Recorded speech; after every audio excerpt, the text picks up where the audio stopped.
यह वीडियो आप सभी के लिए बहुत ही महत्वपूर्ण होने वाली है, क्योंकि इस वीडियो में हम लोग सीखने वाले हैं कि संज्ञा किसे कहते हैं और संज्ञा के कितने भेद होता है।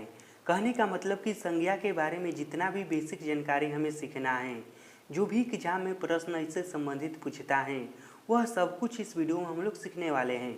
तो यदि आप संज्ञा के बारे में सब कुछ सीखना चाहते हैं और वो भी बिल्कुल आसान भाषा में, तो इस वीडियो को शुरू से लेकर अंत तक और ध्यान से ज़रूर देखिएगा। यह वीडियो जैसे ही ख़त्म होगा आप संज्ञा के बारे में सब कुछ बहुत ही अच्छे से जान गए होंगे।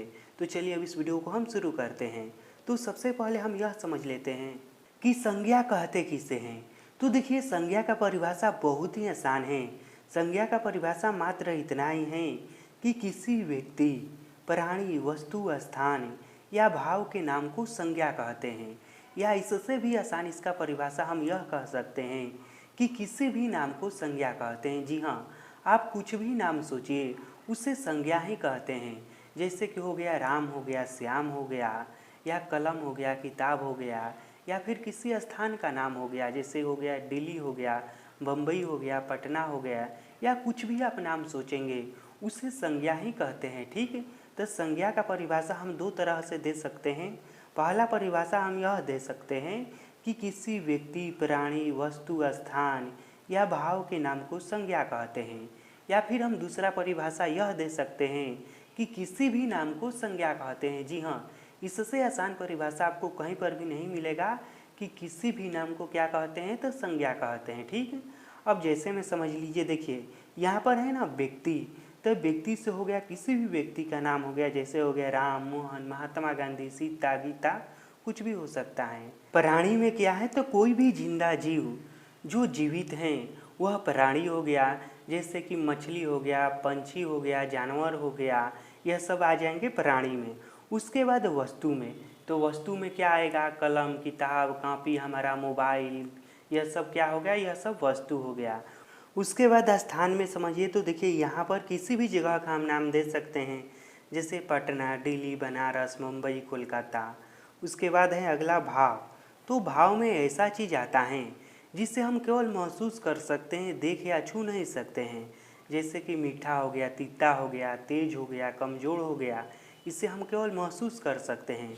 तो यह सब चीज़ें जो हैं संज्ञा के अंदर आता है। अब हम समझते हैं कि संज्ञा के कितने भेद होता है। तो देखिए, संज्ञा के मुख्य रूप से 5 भेद होता है। संज्ञा के कितने भेद होता है, तो संज्ञा के 5 भेद होता है। पहला होता है व्यक्तिवाचक संज्ञा, दूसरा होता है जातिवाचक संज्ञा, तीसरा होता है समूहवाचक संज्ञा, चौथा होता है द्रव्यवाचक संज्ञा और पांचवा होता है भाववाचक संज्ञा। यहाँ पर देखिए, यह जो मैं नंबर दिया हूँ, 1 नंबर, 2 नंबर, 3 नंबर, यह सब आपको किताब में आगे पीछे मिल सकता है, तो इस पर मत जाइएगा। मुख्य रूप से जो संज्ञा के भेद होता है वह यही 5 होता है और इसमें आपको किताब में आगे पीछे भी मिल सकता है।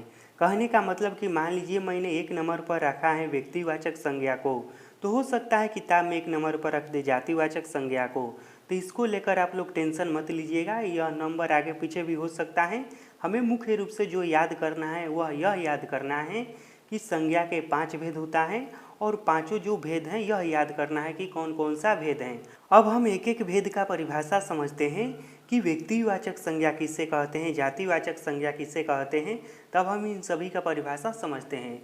सबसे पहले हम यह समझते हैं कि व्यक्तिवाचक संज्ञा किससे कहते हैं। तो देखिए, इसका परिभाषा बहुत ही आसान है। इसका परिभाषा केवल इतना है कि जिस संज्ञा से किसी विशेष व्यक्ति, वस्तु, स्थान आदि का बोध हो उसे व्यक्तिवाचक संज्ञा कहते हैं। इसका मुख्य खासियत यह है कि इससे किसी विशेष व्यक्ति का बोध होता है या फिर वस्तु का बोध होता है या फिर स्थान का बोध होता है, उसे ही व्यक्तिवाचक संज्ञा कहते हैं। जैसे में समझिए, देखिए किसी विशेष व्यक्ति, देखिए यहाँ पर विशेष और व्यक्ति कह रहा है ना कि विशेष व्यक्ति, तब व्यक्ति से कहने का मतलब कि किसी हम विशेष व्यक्ति को कहेंगे, जैसे कि राम, श्याम, मोहन, महात्मा गांधी, यह सब हम किसी विशेष व्यक्ति को कह रहे हैं। तो इस तरह के जो संज्ञा होगा वह व्यक्तिवाचक संज्ञा होगा। उसके बाद कह रहा है कि वस्तु, तो वस्तु से समझ लीजिए जैसे कि हो गया आम हो गया, या फिर यह जो पेन है, यह मान लीजिए यह है जेल पेन, तो मैं कह रहा हूँ कि जेल पेन, तो यह एक विशेष पेन हो गया। इस तरह से हो गया ना एक विशेष वस्तु, तो इस तरह से विशेष वस्तु, विशेष स्थान, स्थान से कहने का मतलब कि पटना, दिल्ली। जब मैं पटना की बात कर रहा हूँ तो यह एक विशेष स्थान को सूचित कर रहा है कि हाँ पटना बिहार में है और उसको यह सूचित कर रहा है। तो इस तरह से जो भी संज्ञा किसी विशेष व्यक्ति, वस्तु, स्थान आदि के नाम को सूचित करता है उसे व्यक्तिवाचक संज्ञा कहते हैं। दूसरा संज्ञा के भेद हैं जातिवाचक संज्ञा। तो देखिए इसका भी परिभाषा बहुत ही आसान है। इसका परिभाषा यह है कि जिस संज्ञा से किसी प्राणी या वस्तु की संपूर्ण जाति का बोध हो उसे जातिवाचक संज्ञा कहते हैं। इससे क्या होता है कि किसी एक व्यक्ति या वस्तु का बोध न होकर उसके पूरा का पूरा जाति का बोध हो जाता है, उसे ही जातिवाचक संज्ञा कहते हैं। जैसे कि मान लीजिए हम आदमी कहते हैं तो आदमी से किसका बोध होता है? आदमी से किसी एक आदमी का बोध नहीं होता है। यहाँ पर दुनिया में जितने भी आदमी हैं इन सभी का बोध हो जाता है। उसी तरह से हम औरत कहते हैं तो दुनिया की सारी औरतों का बोध उसमें हो जाता है। गाय कहते हैं तो दुनिया की सारी जितनी भी गाय हैं वो सब आ जाती हैं। उसी तरह से कुत्ता कहते हैं तो कुत्ता के जितना भी जाति हैं सबका बोध होता है। लकड़ी कहते हैं, वस्तु है ना, तो लकड़ी कहते हैं तो लकड़ी में हर एक तरह की लकड़ी आ जाती है। या कलम कहते हैं तो कलम में हर एक तरह का कलम आ जाता है। तो इस तरह के जो संज्ञा होती हैं जिससे किसी प्राणी या वस्तु की संपूर्ण जाति का बोध हो जाता है उसे ही जातिवाचक संज्ञा कहते हैं। अगला है समूहवाचक संज्ञा। तो देखिए इसका भी परिभाषा मात्र एक लाइन में है कि जिस संज्ञा से समूह का बोध हो उसे समूहवाचक संज्ञा कहते हैं। समूह से कहने का मतलब क्या कि एक से अधिक चीज का बोध हो। जैसे कि भीड़ हो गया, भीड़ से क्या मालूम चलता है कि यहाँ पर समूह है। सभा हो गया, झुंड हो गया, सेना हो गया, तो इसमें एक से अधिक व्यक्ति का बोध होता है।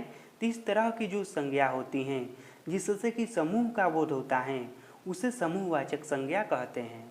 चौथा है द्रव्यवाचक संज्ञा। तो देखिए इसका परिभाषा यह है कि जिस संज्ञा से किसी धातु या तरल पदार्थ का बोध हो उसे द्रव्यवाचक संज्ञा कहते हैं। तरल पदार्थ यहाँ पर एक शब्द है। तो तरल पदार्थ उसे कहते हैं जो पदार्थ बहने लायक होता है। कहने का मतलब कि जो पदार्थ पानी जैसा होता है, जैसे कि पानी हो गया, तेल हो गया, दूध हो गया, दही हो गया, यह सब क्या है? तो यह सब तरल पदार्थ हैं। तो जिस संज्ञा से धातु या तरल पदार्थ का बोध होता है उसे द्रव्यवाचक संज्ञा कहते हैं। जैसे कि सोना, लोहा, दूध, दही, तेल, घी इत्यादि। संज्ञा के पांचवा और लास्ट भेद है भाववाचक संज्ञा। तो इसका परिभाषा यह है कि जिस संज्ञा से किसी ऐसे चीज का बोध हो जिसे देखा या छुआ नहीं जा सकता है, केवल महसूस किया जा सकता है, उसे भाववाचक संज्ञा कहते हैं। देखिए इसमें इस तरह का चीज आता है जिसे हम देख भी नहीं सकते हैं और छू भी नहीं सकते हैं, केवल महसूस कर सकते हैं। जैसे में हो गया मीठा हो गया। मीठा जो है इसे हम देख भी नहीं सकते हैं और छू भी नहीं सकते हैं। किसी भी चीज़ को हम खाते हैं तो हमें केवल महसूस होता है कि यह मीठा लग रहा है या तीता लग रहा है या फिर खट्टा लग रहा है। तो इस तरह की जो संज्ञा होती हैं उसे भाववाचक संज्ञा कहते हैं। इसमें और भी शब्द आता है जैसे कि हो गया जवान हो गया, बूढ़ा हो गया, तेज हो गया, बुद्धिमान हो गया। यह सब क्या है? तो यह सब भाववाचक संज्ञा है।